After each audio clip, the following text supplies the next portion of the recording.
जननी जन्म सौख्यानां वर्धने कुल संपदां पदवी पूर्व पुण्यानां लिख्यते जन्म पत्रिका गजाननं भूतगणादि सेवितं कवित जंब फलसार पक्षितम् उमासुदं सोह विनाश कारणं नमामि विघ्नेश्वर पादपङ्कजम् आदित्याय च सोमाय मंगलाय बुधाय च गुरु शुक्र शनिभ्यश्च ராகவே கேதவே நமஹா. உலகெங்கும் வாழக்கூடிய நெக்ஸ்ட் ஜென் நேயர்கள் அனைவருக்கும் வணக்கம். நான் உங்கள் டாக்டர் வி ராஜ்குமார் சிவாச்சாரியார் பேசுகிறேன். எல்லாரும் எப்படி இருக்கீங்க? நலமா இருப்பீங்க நம்புறேன். இன்றைய தினம் நாம் பார்க்கக்கூடியது வார ராசி பலன். எப்போதுமே வார வாரம் நம்மளுடைய ராசி பலன்கள் நம்ம பார்த்துட்டு இருக்கோம்.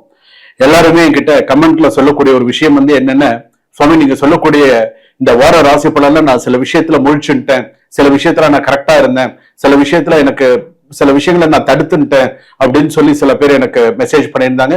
பர்சனலாவும் சில பேர் சொல்லியிருந்தாங்க. ரொம்ப சந்தோஷம். உண்மையிலேயே சில விஷயங்கள் நம்ம தெரிஞ்சுட்டு நமக்கு இப்படித்தான் அப்படிங்கறத சில விஷயங்கள் நம்ம பார்த்து பண்ணிட்டோம்னு வச்சுக்கோங்களேன், என்னைக்குமே நம்ம லைஃப் எப்போதுமே நமக்கு நல்லா இருக்கும். அப்ப இந்த வார ராசி பலன் அப்படின்னு சொல்லும்போது என்னைக்குமே கிரகங்களுக்கு நம்ம உட்பட்டவர்கள் தான்.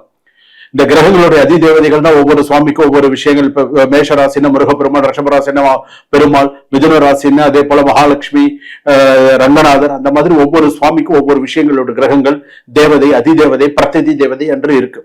ஆனா கிரகங்களுக்கு உட்பட்டு தான் நம்ம இருக்கோம். நம்ம பிறக்கும் போது என்ன ஒரு கிரகநிலை இருக்கு, இப்ப என்ன கிரகநிலை இருக்கு, இப்ப கோச்சார ரீதியா நமக்கு என்ன இருக்கு, நம்ம எந்த நோக்கத்திற்காக நம்ம பூமிக்கு வந்திருக்கோம், அந்த நோக்கத்தை நம்ம பூர்த்தி பண்ணிட்டோமா, பண்ணிட்டு இருக்கோமா, பண்ண போறோமா, இவ்வளவு விஷயங்கள் நமக்கு இருக்கு.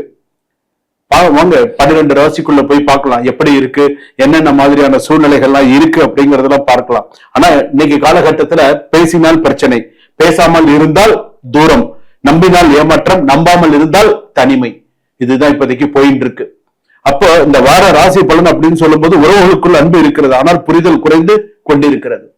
சோ ரொம்ப புரிதல் கிடையாது. ரொம்ப சில விஷயங்களுக்கு அப்ப 12 ராசிக்கும் ஒரு சில விஷயங்கள் இருக்கும் இல்லையா, எப்படி இருக்கும், எதை சமாளிப்பது, எப்படி சமாளிப்பது, குடும்பத்தை எப்படி சமாளிக்கிறது, ஒரு பயம் வருது, ஒரு பதட்டம் வருது 12 ராசிக்கு.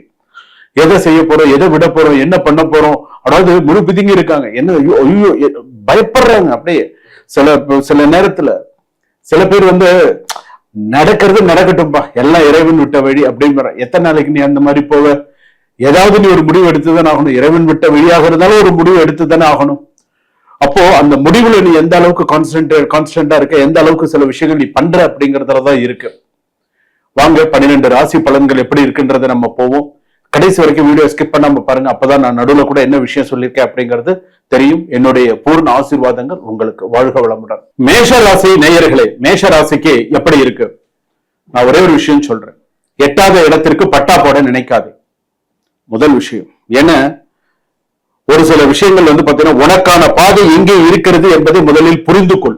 உனக்கு எங்க பாதை இருக்கு, உன் பாதை என்ன, நீ எந்த பாதையில வரணும்னு நினைக்கிற, எந்த பாதையில போகணும்னு நினைக்கிற, அதை முதல்ல பாரு. அப்பதான் வாழ்க்கையில நீ அடுத்தடுத்து சில விஷயங்கள் சக்சஸ் பண்ண முடியும். அதாவது கிடைக்காத ஒண்ணு புடிச்சுட்டு தொங்குறத விட கிடைக்கிறத வாய்ப்பை பயன்படுத்திட்டு மேல முன்னேறி கொண்டு போகணும்னா மனிதன் முன்னேறி கொண்டு நீ வாட்டும் போயிட்டே இருக்கணும், சக்சஸ் பண்ணிட்டே இருக்கணும். மேஷராசி பொறுத்த அளவுக்கு ஏடரசனி ஒரு பக்கம் இருக்கு. இன்னைக்கு கிரக நிலைகள் அப்படியே நம்ம எடுத்துட்டோம் அப்படின்னு சொன்னா, இன்னைக்கு மேஷராசிக்கு அப்படியே எடுத்துட்டோம்னு சொன்னா, இன்னைக்கு அர்த்தாஷ்டமத்துல சூரியன், புதன், குரு, அதே போல இன்னைக்கு பார்த்தேன்னா 6ஆம் இடத்துல, ஜாதகத்துல ராசிக்கு 6ஆம் இடத்துல சுக்கிரன் இருக்கார். வார ராசி பலன்ல நிறைய கணவன் மனைவிக்குள்ள நிறைய பிரச்சனைகள் இருக்கு. புரிதல் இல்லாம இருக்கு. புரிதல் இல்லாத பிரச்சனைகள் குடும்பத்துல இருந்துட்டு இருக்கு. ஏன் புரிதல் இல்ல? ஏன் பேச மாட்டேங்கிறீங்க? ஒருத்தருக்கு ஒருத்தர் பேசணும், ஒருத்தருக்கு ஒருத்தர் புரிஞ்சுக்கணும், ஒரு புரிதல் இருக்கணும். ஒரு புரிதல் இல்லைன்னா என்ன குடும்பம் சொல்லுங்க பார்க்கலாம். புரிதல் இருக்கணும் ஒண்ணு. ரெண்டாவது, இப்போது பல குடும்பங்களில் பெரிய பிரச்சனை என்ன தெரியுமா? அதாவது பேசினால் பிரச்சனை, பேசாமல் இருந்தால் தூரம், நம்பினால் ஏமாற்றம், நம்பாமல் இருந்தால் தனிமை. இதுதான் இப்போதைக்கு போயிட்டு இருக்கு. இன்னைக்கு குடும்பம் அப்படின்னு எடுத்தீங்கன்னா கணவன் மனைவிக்குள் சிறு சிறு பெரிய சின்ன சின்ன விஷயங்கள் கூட பெரிய வாக்குவாதமாக மாறுகிறது. குடும்பத்தில் ஒருவர் சொல்லும் வார்த்தை இன்னொரு மனதை காயப்படுத்துகிறது அப்படின்னு கூட சொல்லலாம். நண்பர்களுக்குள் பணம் வந்தால் உறவு மாறுகிறது. வேலை செய்யும் இடத்தில் உழைப்புக்கேற்ற அங்கீகாரம் கிடைக்கவில்லை என்ற ஏக்கம் இருக்கிறது. அதே போல தொழில் செய்பவர்களுக்கு பணப்புழக்கம் இருந்தால் கையில் நிலைப்பதில்லை. கடன் வாங்கியவர்கள் அதை எப்படி சமாளிப்பது என்று யோசிக்கிறார்கள். இவ்வளவு பிரச்சனை நீ சமாளிக்கிறல்ல, இவ்வளவு நான் சொன்ன விஷயம் சமாளிக்கல. அதிலும் சிலர் முடிந்த உறவை மீண்டும் தொடங்க நினைக்கிறார்கள். முடிஞ்சு போச்சுல ஒரு உறவு, அதை மீண்டும் சிலர் தொடங்க நினைக்கிறார்கள். முடியாத கனவை விட்டுவிட மனம் பெறவில்லை. இப்போ ஒரு கனவு காண்றோம், நம்ம ஏதாவது ஒரு விஷயம் செய்யணும்னு நினைக்கிறோம், அது பாத்தீங்கன்னா விடுவதற்கு விட்டுவிட மனம் வருவதில்லை. எப்படியாவது முடிக்கணும், ஏதாவது ஒன்று செய்யணும் அப்படின்னு நினைக்கிறீங்க. நம்மை மதிக்காத மனிதர்களும் நம்முடைய மதிப்பை நிரூபிக்க முயற்சி செய்கிறார்கள். என்னத்துக்கு மதிக்கலையா, போய்கிட்டே இரு, அதை நிரூபிக்கணும் அப்படிங்கிற அவசியம் கிடையாது. மேஷராசி, நீங்கெல்லாம் கௌரவமாக இருக்க வேண்டியவர்கள். நீங்கெல்லாம் எப்படியாப்பட்டவர்கள்? நீங்கெல்லாம் அருமையாக இருக்கக்கூடிய முருகனுடைய ஆசி பெற்றவர்கள். நீங்க எல்லாருமே நீங்கெல்லாம் எப்படி இருக்க வேண்டியவர்கள் தெரியுமா? உங்களுடைய நோக்கமே யாருக்கும் கஷ்டம் கொடுக்காம இருக்கிறது தான். நான் என் உயிர் போனா கூட யாருக்கும் கஷ்டம் இல்லாம நான் உயிர் போனேன். யாருக்கும் நான் என்னோட விஷயத்துல யாரும் எனக்காக என்னுடைய விஷயத்துல யாரும் நான் படுத்த படுக்கையா இருந்து என் உயிர் போகக்கூடாது அப்படின்னு நினைக்கக்கூடியவர்கள்லாம் இருக்காங்க மேஷ ராசியில. என் உயிர் மற்றவங்களுக்கு பாரம் இல்லாமல் போக வேண்டும், அந்த நோக்கத்தை எதிர்கொண்டு போகக்கூடியவர்கள் மேஷ ராசிக்காரர்கள். அப்படியெல்லாம் இருக்கக்கூடியவர்கள் உங்களுக்கு கவனமாக இருக்க வேண்டும். எந்த விஷயத்தில் அவசரம் வேண்டாம், எந்த ஒரு விஷயத்திலும் அவசரம் வேண்டாம், நிதானமாக இருங்க. எந்த உறவுகளுக்குள் பலம், எந்த உறவுகளுக்குள் பாடம் அப்படிங்கறத நீங்க தெரிஞ்சுக்கணும். எந்த உறவு உங்களுக்கு பாடம் கத்துக் கொடுக்கிறதோ அந்த உறவை மறந்துடாதீங்க. நீ எனக்கு பாடம் கத்துக் கொடுத்துட்ட அப்படிங்கறத மறந்துடாது. அதே போல யாரிடமும் கவனமாக இருக்க வேண்டும்ங்கிறதை பார்த்துக்கோ. எந்த விஷயத்திலையும் அவசரப்படாம இருக்க கத்துக்கோ. எதை பிடித்து வைத்துக் கொள்ள வேண்டும் என்பதில் முன் உதாரணமாக இரு. சோ இதெல்லாம் ஒவ்வொரு ராசிக்கும் ஒவ்வொரு வாழ்க்கை பாடம் இருக்கிறது.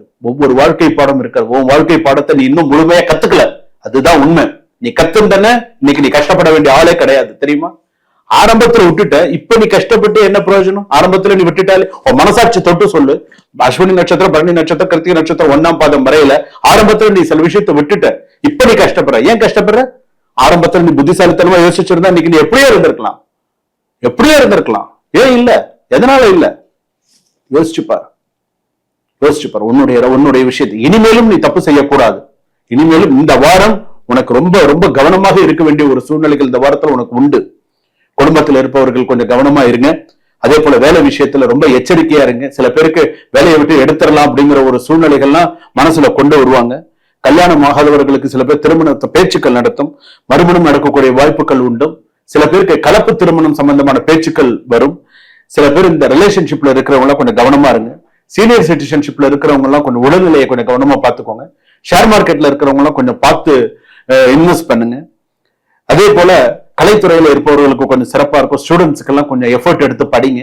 நிறைய நல்ல விஷயங்களை சாதிங்க. பெரியவங்க சொல் பேச்சு கேளுங்க.